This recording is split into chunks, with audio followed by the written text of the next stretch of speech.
Hello there, this is A.D. Robles, and you're listening to A.D. on the Fight, Laugh, Feast Network. All right. Just say no. Just say no. Remember that? That was like an anti-drug campaign, if I'm not mistaken. Just say no.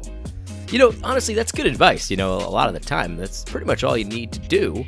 I mean, it might be difficult sometimes to say no to things, but that's really pretty much all you need to do in order to avoid trouble a lot of the time. Just say no. If I remember correctly from when I was a kid, a lot of the Just Say No campaign stuff was very corny, so yeah, maybe the execution was poor, but the advice is good. Just say no. It reminds me of a scene from a movie called American Psycho. The topic today is just a very simple way to win the culture war, right? And a lot of people get uppity when I talk about the culture war. A lot of people will say, well, we should just talk about the gospel and no culture war. We're not supposed to be in a culture war. And, you know, obviously we should talk about the gospel, of course, but there is trouble afoot in Western civilization. There is trouble afoot, and demands are being placed upon people, everyday people like you and me, that have a direct relationship to our requirements and our duties before God. You know, we're supposed to be fearing God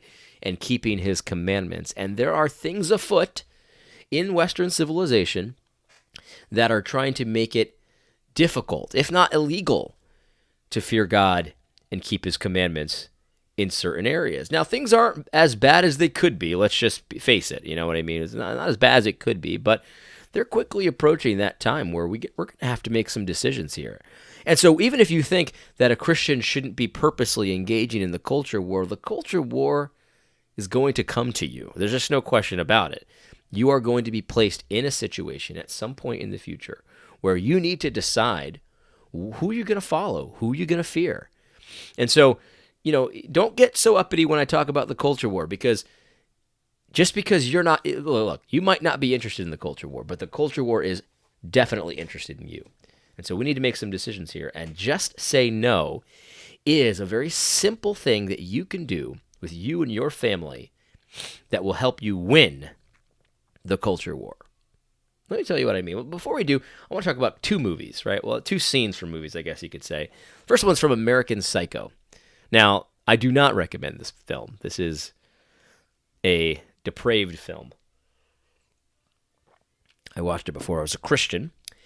And there's a scene where his secretary is talking about his day's appointments. And this is just, I like this scene. This is a good scene. So let's just play it here for you. Spencer wants to meet for drinks at Foodie's, Pier 17. When? After 6. Negative. Cancel it. And what should I say? Just say no. Just say no? Just say no. You see, that's all you need. You don't have to come up with some kind of excuse. His secretary was thinking that he needed to have some kind of legitimate sounding excuse in order to cancel drinks with this guy, whoever it was. And he just said, no, just say no. That's it. You don't need any reasons. You don't need to have nuance. You don't have to have some kind of excuse. Just say no. That's good advice, man. That's good advice. When let's just say, very far-fetched. I know this is a far-fetched example, but let's just say you live in a state that's insisting that you send your kids to, some kind of, sexuality training where they're going to learn about, the legitimacy of all kinds of depraved sexual acts and things like that. And they say you have to do it. You have to send your kids there. This is what you do. You just say no. And that's it. You don't need to explain it. If you like to explain it, you certainly can. But fundamentally, foundationally, all you need to do to win that battle is to just say no. Don't consent. You don't need to change. Listen, we ought to be concerned with making sure that we're electing good legislators, we're electing good judges and appointing good judges and things like that. Like, that's all good, but that's all very big and complicated, and you win some, you lose some. But one thing they can never take from you is your ability to just not consent. That's something they can't take from you. It's very simple. It's easy to control. Just say no. Now, there's another movie that I absolutely recommend. Now, in my opinion, I'm not I'm not, a movie buff. You know what I mean? I'm not, adept at evaluating artistic merits of art. But in my opinion, one of the best movies ever made was A Bronx Tale. A Bronx Tale. Have you ever seen A Bronx Tale? I believe it was came out in 1993, and it's a mob movie, but it's a different kind of mob movie. It's not the kind of mob movie that makes the mobsters the heroes, right? Because there's some mob movies like that where you end up siding with the mobsters, and it's all about the activities of the mob. This one's sort of different. It's actually about a kid and what happens in the movie, and there's going to be spoilers here, but not totally. What happens in the movie? It starts off. It's about a little kid, 10-year-old, 11-year-old, something like that, and he witnesses a mob altercation, and someone dies, and the cops come to his door because they know that he witnessed it. The cops know that this kid witnessed what happened, and they start asking him questions about what happened, who killed who, that kind of thing. And the kid keeps his mouth shut. And the reason he keeps his mouth shut is because in these kind of neighborhoods, you understand that you keep your mouth shut. You don't talk to the police. That's something that's understood in this neighborhood. Anyway, so the mob boss appreciates that. He appreciates the fact that this kid essentially kept his secret. The guy who did the murder is very appreciative of that. And so what he does is he offers his father, the kid's father, a job. And it's not like he doesn't want to be a mobster or anything like that. It's just, the kid's father drives a bus, and so what he wants him to do is take numbers from one place to the other, just, as a kind of a chauffeur, and he doesn't really need it. It's just kind of a show of gratitude, essentially. And the father, what's interesting about this father is that this father is a stand-up guy. He's a good guy. He doesn't want to disrespect the mobsters in his neighborhood, right? But he's a good guy. He doesn't want to get involved either. And so when the guys offer him the job, all he does is he says this. He says, I can't do it. It's not for me. No disrespect. I can't do it. It's not for me. And I looked for the clip on that. I couldn't find it, but he says, I can't do it. It's not for me. And that's it. That's all he does. And he turns down this guy. Now, later on, this mobster kind of takes this father's son under his wing, and his son starts getting involved in some of the activities of the bar. He doesn't become a mobster, but he kind of gets involved with some of what they're up to and stuff like that. And the father is very upset because he finds the kid's tip jar. So the kid's, kind of running drinks, at crap games and stuff like that. And so the father gets really upset, and he wants to return the money. And here's what happens after he leaves the bar. He basically tells this mobster, look, no disrespect, but stay away from my son. This movie is great. It's like a real juxtaposition of a real, sort of masculine father and a guy who's kind of he's got masculine traits, but he's unhinged. He's not grounded in anything. The mobster guy, he wants to be feared, and he has no rules, that kind of thing. He's basically masculinity unrestrained versus the father who's masculinity restrained. It's a really good movie. Anyway, here's what he tells his son after he leaves the bar, after the mobster essentially threatens this guy. But he stands up to him. He stands up to this mobster because he cares about his son's life. I said you stay away from him. Dad, listen to me! Did you hear what I said? You stay away from him.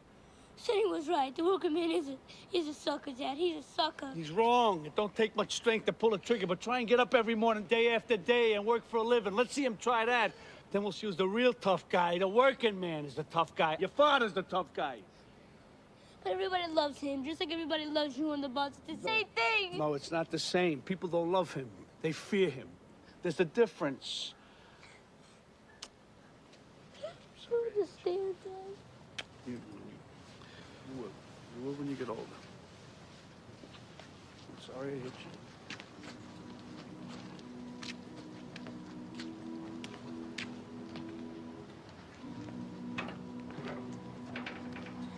So I want you to see what happens here. He explained to his son why he can't work for this guy. He can't be associated with this guy. And he's about to pass the bar, right? And this guy, the father, he kind of disrespected the mob boss. And, I don't know if you know anything about mafia movies, but something happens when you disrespect the mob boss. Look what happens here, though.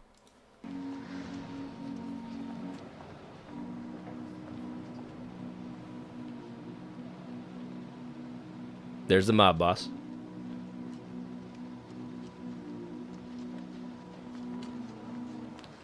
to take care of him? Nah, leave him alone. His right hand guy says, "You want me to take care of him?" You know what that means, right? You know what time it is. But the mob boss says, "No, leave him alone." Why does he do that? Why does he do that?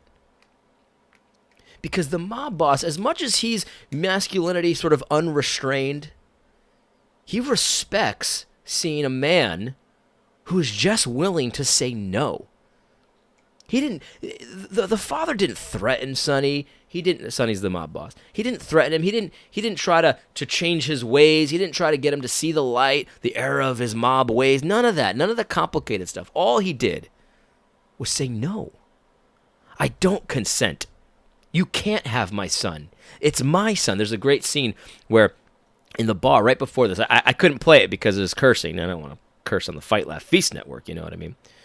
Where he says, the mob boss says to the father, "I treat that boy like he's my own son." And the father says, "He's not your son. He's my son." And this makes the mob boss very upset, and he threatens him at that point. But the father doesn't back down. He says, "No, this is my son. You can't have him." No. He just says no.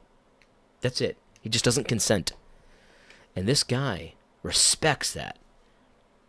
Where ordinarily he would not accept that kind of disrespect from anybody. He would have killed him. He would have at least beat him up. But in this case, he respects that. He respects just saying no. See, all you got to do is just say no. That's how you win the culture war. That's how you don't let them have your kids. You just don't. You don't consent. And sometimes it might take a drastic situation, like let's just say they made a law in, I don't know, let's pick a random state, California. Let's say they made a law that said, look, your kids are going to be trained in LGBT dogma, and that's all there is to it. And if you don't let them be trained in LGBT dogma, you're going to go to jail. And they're going to learn it anyway. We're going to take your kids. We're going to take them into the foster program, and they're going to be placed with a family that will allow them to go get trained in LGBT dogma. Let's just say that. I know that's very far-fetched. Let's just say that happened. You have to say no. Just say no. I can't do it. It's not for me.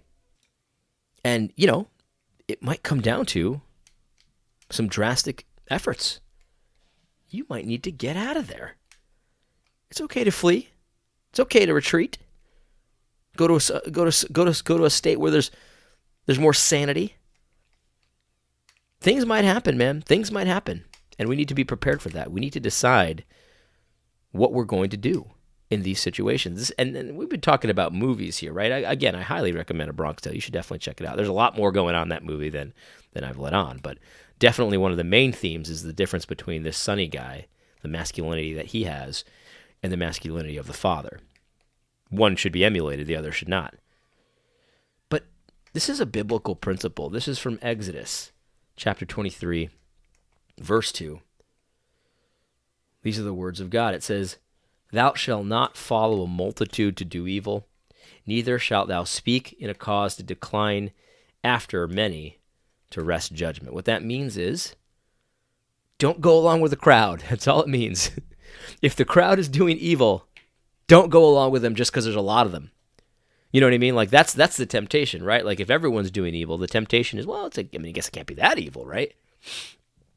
So we need to decide beforehand, before we are faced with this decision, because when we're in the moment and the mob is forming, right? That's the worst time to decide what to do, because that's when you have all the pressure. That's when you're not going to be thinking straight at that time. The time to decide is now. Who are you going to fear? The crowd or God? The legislature or God? You see, this is the thing. Like essentially, this verse is telling you, just say no. Just don't consent. Just don't join them. Don't follow the crowd in doing evil. It's a very simple concept, very easy to understand, difficult because of our desires to sort of please people. I mean, many of us are people pleasers, right? I mean, I don't think that most of us would deny that. We want people to like us. We don't want to, you know, we don't want to be the awkward, the weird one, that kind of thing. We want to have buddies and brothers and things like that. It's tempting. This is why the Bible has this verse. It's tempting to go along with the crowd when they're doing evil. This says don't do it. This says don't do it. So just because the whole entire state of California has lost its mind, it's no excuse for you to lose your mind. Here's another Bible verse. This is from the book of Acts. This is the New Testament, of course. And this is the apostles. They face the council, right? They face the council. And the council says to them, we gave you orders not to teach in the name of Jesus. And yet here you have done so. You've disobeyed us. This is the people with all the power, the legislature, so to speak. Not really, but sort of. They said, we told you not to teach in this name. You've taught in this name. And you're trying to make us responsible for this man's blood. And what does Peter say? What do the apostles say? It's very simple. It says, Peter and the other apostles answered and said, we ought to obey God rather than men. We must obey God rather than men. We must. It's necessary. It's required. What is he saying? He's saying, we don't fear you. We fear God. Now, does that mean that they weren't worried about that? You know what I mean? Like they didn't feel fear, so then they were able to. No. They probably felt fear at that moment. They're facing powerful people. People that have the authority to throw them in jail, people that have the authority to, I mean, look, they sent Jesus to the cross. Why couldn't they do the same with Peter? So they probably felt the emotion of fear. But ultimately what they're saying is we don't fear you so much that we're going to listen to you over God. We fear God, not you.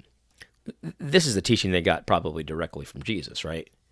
Because Jesus taught this exact thing. He says, fear not them which kill the body, but are not able to kill the soul, but rather fear him which is able to destroy both soul and body. This is saying, look, the council, the Jewish council, they can kill you. No question about it. They can kill you. But that's nothing compared to the one who can destroy your body, but also your soul eternally. That's God. And so here's the decision we all have to make. What is the right thing to do before God? And who are we going to fear? Are we going to fear the United States government? Are we going to fear the Twitter mob? They're going to slander you. They're going to lie about you. They're going to call you all kinds of mean names. Oh, you're someone called me classless the other day. You're going to hurt my feelings, man. It's classless. They're going to call you names. They're going to try to ruin your life. They're going to try to destroy your body. They're going to try to destroy your reputation. They're going to try to destroy you economically. I don't think I've had anyone try to destroy my life, at least as I've been a Christian. When I was in college, man, I got in a couple fights, you know what I mean? But people have tried to destroy my whole world. You know, my reputation, my economic standing, people have done that to me. And I'm not trying to hold myself up as an example because I fail in this area all the time, but here is my foundational sort of belief, right? I must obey God rather than men. I don't fear you that can destroy my reputation. I don't fear you that can destroy my economic prospects. I don't fear you who can destroy my career. That's not to say I don't have anxiety about that, but I really shouldn't. Because God has always provided for me, and he will in the future. But rather, all those things, you could take all that stuff from me, and I'm striving to fear only the one who can destroy both soul and body. And so, if you want to know how to win the culture war, just say no.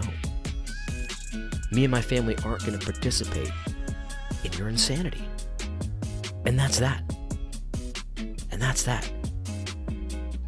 I'm telling you right now, if all of us members of God's covenant family, right? If all of us members of Christ's body just made this decision and say, we're just not going to go along with it. As for me and my house, we will follow the Lord. We do not consent, and we just said no. The culture war could be won very quickly. By the way, this is how it's going to be won. This is not an if for me. This is a plan of attack. Just say no. Don't teach your kids moral insanity. Don't teach your kids perversion. Don't let your kids participate in various things. You don't participate in yourself. We're talking about banning pornography, which I think is a very good conversation to have, right? But in the meantime, since you can get porn on Twitter and Facebook and Instagram and all these places anywhere, and you can get porn anywhere. Any kid can download as much porn as they want for free, and it's very easy to access and all that kind of stuff. But while we're talking about banning that, just you don't consent. You don't participate. Just say no. Anyway, I hope this is helpful. God bless. Don't forget to tune in next week on Thursday for AD on the Fight, Laugh, Feast Network.